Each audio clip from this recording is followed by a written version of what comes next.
How I know her? She was my aunt and my godmother. Was my sister. Was my mother. My Aunt Ro and my mom are sisters. We're sisters. I'm her son. I'm Rosemarie's son. She was born in 1936. We were born we lived in Westfield. Aunt Ro was super, super proud to be Italian. I know when they were little, it was like one of those things where like, oh, you can't be Italian because it's like you're made fun of and you're looked down on and everything. So they might have been ashamed of it a little when they were in grammar school.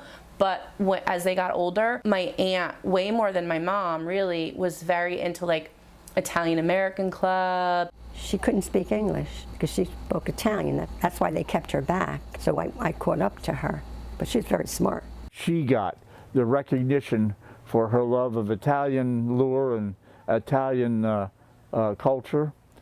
She got a plaque from the Italian club for that. Whatever was going on, if there was a play or something, she would join different things. She loved to be part of the Italian group, the dance group. And she would always talk about traveling. She wanted to travel. She was kind of like a second mom to me since she was like sisters with my mom. And me and Melanie, even though we weren't sisters and we don't have a sister, we kind of grew up as sisters because our moms were sisters. She was very good at the piano. I remember actually going with her once to the piano to get piano lessons. Yeah, she went for piano lessons, and George played the violin. Like they'd play music for like the holidays and stuff. Every Thanksgiving, my mom hosted. Oh, like paisans would come over for a holiday or something, yeah. Christmas party, we always had the family over. Well, she was very family oriented. Whenever there was a gathering, she was the one that would say, we have to get a group picture. Every Sunday we would go and have pasta dinner. Like that was really important to her.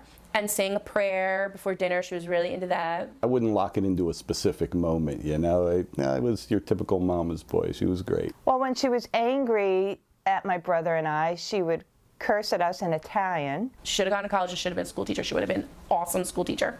At the end of the year, like for summer, she would give me stacks and stacks of workbooks. She was a very intellectual person. School was important to her. She probably taught me how to ride bike. I don't remember. She always helped me with my homework. With all this information that she gave me every summer, but to me it was like fun. It was like a game. Like I was playing, but I was learning. And she worked with all the scientists. She had to write all the reports for the scientists. She was a very good secretary.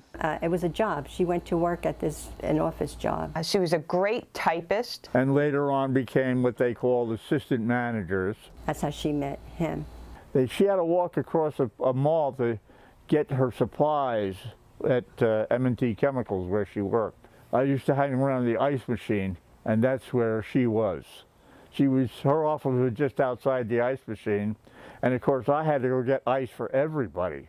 And we, a year later, got married. Like we were just really close, and she was always like hugging me, and like she was just like, she's so sweet. I loved her. She liked to be around people and enjoyed having them as company. Her caring and trying attitude, always try to help you do whatever you wanted to do. You know, you always had that feelings. She was at every special event for me. And I'd watch what she baked, and of course I watched what my other sister baked. She made an excellent pumpkin pie, and that was one of her things too. And one of the things we liked to do the most when we were first married was to sit under a coffee table and have dinner at 9 o'clock. We did that together. Yeah, remember they moved away. Then we moved up to Maine.